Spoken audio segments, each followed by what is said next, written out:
Hello everyone. Today I am going to explain a beautiful poem that is A Thing of Beauty, which has written by John Keats. A Thing of Beauty is taken from John Keats' famous poem Endymion. In this poem, the great romantic poet gives a definite message. Who is the romantic poet here? John Keats is the romantic poet here in this poem. Okay? A thing of beauty is a joy forever. Its value never decreases. A thing of beauty is a shelter for us. It gives us a sound sleep full of sweet dreams. Our sadness, evil nature, and unhealthy ways make our living quite unpleasant. But a thing of beauty removes the pall of sadness from our spirits. Clear, small streams provide a cooling, shady cover of the thickets against the hot season. Daffodils bloom among the green surroundings. Beautiful musk roses bloom around mid-forest thickets. The beauty provided by these beautiful objects of nature is lovelier than all the stories that we have heard or read. Nature provides us an immortal drink that pours into our heart right from the heaven. इस कविता में John Keats जो romantic poet है nature के बारे में लिखा है. जो भी हम पसंद करते हैं उसी को अ थिंग ऑफ ब्यूटी कहते हैं. लेकिन इस कविता में जो जॉन कीट्स ने इंडिकेट किया है वो होगा. और क्योंकि इस कविता में जॉन कीट्स ने नेचर के बारे में बोला, नेचर को एक्सप्लेन किया, तो that is why a thing of beauty here in this poem means nature and natural elements. The most important themes are: a thing of beauty is a joy forever. Secondly, things that cause sufferings and pain. Thirdly, beauty moves away the pall of sadness. Fourthly, things that are sources of happiness. Lastly, nature and endless fountain of joy. Alright? Now I am going to read the whole poem. Stanza 1. A thing of beauty is a joy forever. Its loveliness increases. It will never pass into nothingness, but will keep a bower quite for us, and a sleep full of sweet dreams, and health and quiet breathing.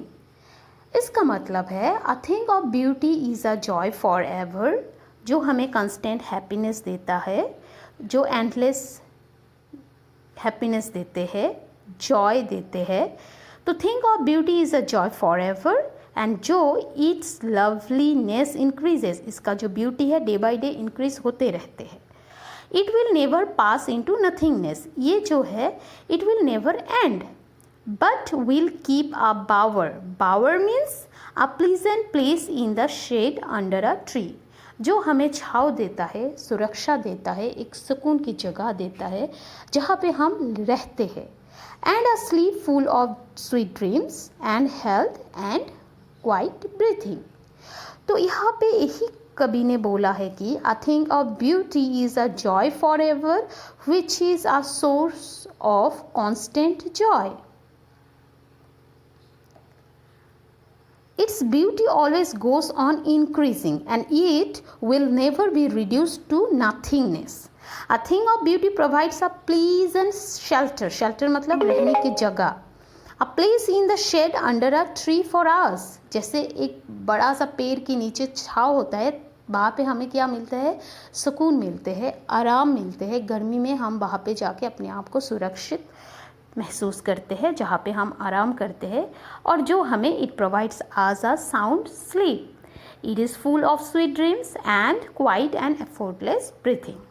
तो इस stanza 1 में कवि ने सिर्फ इतना कहा है कि नेचर इतना ब्यूटीफुल है, नेचर इतना खूबसूरत है, और जिसका खूबसूरती डे बाय डे इंक्रीज़ होता है, कभी डिक्रीज नहीं होता है, और जिससे हमें एंडलेस हैप्पीनेस और सुकून मिलता है, जॉय मिलता है. नेचर क्या है? सोर्स है. किसकी? हैप्पीनेस की, सुख की. और किसकी, जॉय की। तो सारे जो सुख है, सुकून है, रेस्ट है, पीस है, जॉय है, इनके सोर्स नेचर है। क्योंकि अगर हम गर्मी में थक जाते हैं तो हम आराम करते हैं पेड़ के नीचे। फिर अगर हमें कुछ चीज़ों की ज़रूरत होते हैं, वो भी हम रॉ मटेरियल्स कहाँ से मिलते हैं, नेचर से मिलते हैं। हमें वेजिटेबल नेचर से मिलते हैं, हमें फ्लावर नेचर से मिलते हैं, all kind of beautiful things हमें नेचर से मिलते हैं। तो इन शॉर्ट कवि ने बोला है, इसीलिए नेचर जो है बहुत ब्यूटीफुल है। ह्यूमन बीइंग का जो ब्यूटी है डे बाय डे डिक्रीज होता है, लेकिन नेचर का जो ब्यूटी है डे बाय डे इंक्रीज होता है। And that is why the poet John Keats said that a thing of beauty is a joy for ever. Its loveliness increases day by day. It will never fade. It will never pass into nothingness. But we'll keep our bower quiet for us and a sleep full of sweet dreams and health and quiet breathing.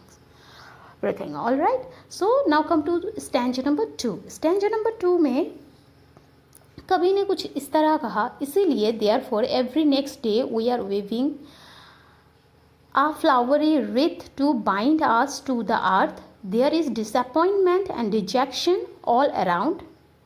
Very few have a noble heart. Sad days, evil and unhealthy ways dominate our lives. In spite of all these things, some beautiful thing removes the cover of sad feelings from our hearts. The beauty of natural objects takes away the gloom from our sad hearts. Okay? तो इस यहाँ पे बोला कि therefore, इसीलिए on every मोरो का मतलब होता है मॉर्निंग। आर वी रेथिंग का मतलब होता है weaving, WEAVING, weaving into a wreath, गूथना, ठीक है। A flowery band to bind us to the earth, spite of despondence का मतलब होता है डिसअपॉइंटमेंट, हताश होना। ऑफ द ह्यूमन दर्थ का मतलब है कमी, lacking. Of noble natures of the gloomy days, of all the unhealthy and over darkened ways made for our searching. Yes, in spite of all, some shape of beauty moves away the pale from our dark spirits. ठीक है, pale means fade, gloomy means sad, dark। तो इस कविता में जो dark stanza 2 में use किया, dark का मतलब यहाँ पे बोला evil, move away means removes, ठीक है, हटा देना। तो अभी देखो इस स्टैंजा 2 में यही कहा है कि एवरी मॉर्निंग, हर सुबह, we have a new hope, है कि नहीं। We are weaving a flowery wreath to bind us to the earth. हम एक न्यू होप के साथ फ्लावरी रेथ, जो फूलों से हम गूंथना शुरू करते हैं अपने आप के साथ नेचर को। Because we are both of us, that means we human being and nature both are interrelated with each other, एक दूसरे का हिस्सा है जो एक दूसरे के बिना कंप्लीट नहीं है। ह्यूमन बीइंग तो नेचर के बिना अधूरा है। तो हम एक दूसरे को बाइंड करते हैं, bind us to the earth, weaving a flowery wreath to bind us to the earth. लेकिन हमारे नए सपनों के साथ, जो हम नए एक दिन जो नेचर के साथ, नेचुरल एलिमेंट्स के साथ हम अपने आप को जुड़ते हुए शुरू करते हैं, फिर भी हमारे लाइफ में क्या आता है, डिसअपॉइंटमेंट आता है, डिजेक्शन आता है, हमारे चारों ओर दुख होता है, अनहेल्दीनेस होता है, डिसअपॉइंटमेंट होता है, हताश हो जाते हैं हम। और इस दुनिया, ये हताश, डिसअपॉइंटमेंट, डिजेक्शन, अनहैप्पीनेस, अनहेल्दी, ये सब क्या है, ये सब निगेटिव एनर्जी है, ठीक है। फिर भी हमें क्या करते हैं, निगेटिव एनर्जी से हम भरा रहते हैं। Very few have a Nobel heart, बहुत कम होते हैं जिनके पास क्या होते हैं, नोबल हार्ट होते हैं, दिल होता है, पॉजिटिव एनर्जी, पॉजिटिव वाइब्स होते हैं। Sad days, evil and unhealthy ways dominate our lifes. लेकिन हमें कौन डोमिनेट करता है, negative energy. Sad days, evil and unhealthy ways dominate our lifes. In spite of all these, some beautiful thing removes the cover of sad feeling. फिर बोला कवि ने कि हमारे लाइफ में दुख होता है, निगेटिव एनर्जी होता है, फिर भी नेचर में इतना शक्ति होते हैं, वो हमें हमें जो नेगेटिव एनर्जी कवर करके रखते हैं वो नेगेटिव एनर्जी के कवर हटा देते हैं. Some beautiful thing removes the cover of sad feelings from our heart. The beautiful of natural objects takes away the gloom from our sad hearts. जो हमारे लाइफ में जो नेगेटिव एनर्जी है, जो दुख है, जो अनहेल्दी जब हम रहते हैं, ये सारे नेगेटिव जो एनर्जी है इसको रिमूव कौन करते हैं? नेचर ही करते हैं. जैसे कि जो भी दुख होता है, जो भी सैडनेस होता है, जब हम सैडनेस से कवर रहते हैं, दुखी रहते हैं, तब क्या होता है? Clear small stream provide a cooling shady cover. जैसे कि मैं बोलूँ कि बहुत धूप में, गर्मी में, हम तपती हुए गर्मी में जब हम टायर्ड हो जाते हैं, हम अपना एनर्जी खो देते हैं, काम नहीं कर पाते हैं, तब हमें पेड़ की जो छाँव है, स्ट्रीम की जो पानी है, जो हवाएं है, ये फिर हमें क्या करते हैं? हमें रिलैक्स करते हैं, मतलब हमें दुख से रिकवर करते हैं. ठीक है, तो इसी को समझाने के लिए कवि ने क्या कहा? नेचुरल एलिमेंट्स का मदद लेते हुए हमें समझाया. देखो, गर्मी में हम जब थक जाते हैं तब हमें जो नेचर है फिर हमें शेल्टर देते हैं, फिर हमें छाँव देते हैं, उसी छाँव में हम रेस्ट करते हैं, फिर हमें मेंटल पीस वापस मिलते हैं. जो इतना सुंदर स्ट्रीम है, फ्लावर है, ये सारे देखकर फिर से हमारे एनर्जी वापस आ जाते हैं, फिर हम बॉडी में भी हम स्ट्रेंथ वापस मिलते हैं, क्योंकि छाँव में हम रिलैक्स कर पाते हैं. तभी जाकर हम दोबारा एक्टिव होकर अपना काम में ध्यान लगाते हैं. ठीक है. Now stanza number 3. Stanza number 3 में पोइट ने कहा है कि trees old and young, such the sun, the moon, trees old and young sprouting a shady bone, for simple sheep, and such are daffodils with the green world they live in, and clear rills that for themselves are cooling covered, covered, make against the hot season, the mid forest break, rich with a sprinkling of fair mask rose blooms, and such too in the grandeur of the dooms we have imagined for the mighty dead, all lovely tales that we have heard or read, an endless fountain of immortal drink pouring unto us from the heaven's brink. Sprouting का मतलब होता है producing और developing. ठीक है, पैदा कर रहा है, ऐसा कुछ होता है. स्प्राउटिंग ये होता है डेवलपिंग और प्रोड्यूसिंग. और जो बुन है उसका मतलब होता है ब्लेसिंग. डेफोडिल्स एक फ्लावर है. ग्रीन वर्ल्ड मतलब world of green plants and trees, जो ग्रास, ट्रीज, प्लांट से ये वर्ल्ड जो कवर अप होके रहते हैं, इसीलिए वर्ल्ड को बोला है green world. And clear means transparent, जो क्लियर है, ट्रांसपेरेंट है, स्पष्ट है. Rills means small streams. Mid means in the middle. Musk rose, जो रोज को कहा गया है. ब्लूम मतलब फ्लावरिंग. ठीक है, तो अभी आ जाओ, इस स्टैंजा 3 में बोला है कि all beautiful things of nature are a boon for humanity. ये क्या है? ह्यूमैनिटी के लिए ब्यूटीफुल जो नेचर है, ह्यूमैनिटी के लिए एक ब्लेसिंग है. The sun, the moon, old and young trees, जो ओल्ड यंग ट्रीज है, सन है, मून है, सब हमारे लिए, ह्यूमन बींग के लिए ये ब्लेसिंग है. गॉड ने हमारे ऊपर ब्लेस किया है और हमें इतना कुछ दिया है. सन दिया है धूप के लिए, मून दिया है लाइट के लिए रात को. ओल्ड एंड यंग ट्रीज जो होते हैं ये हमें बहुत वेज में हेल्प करते हैं. प्रोवाइड अ शेडी शेल्टर, हमें क्या देते हैं? शेडी शेल्टर देते हैं. जब ये सूख जाते हैं वो हम फायरवुड बनाते हैं. घर बनाने में, फर्नीचर बनाने में हम बड़े बड़े पेड़ को काट के वुड बना के हम यूज़ करते हैं.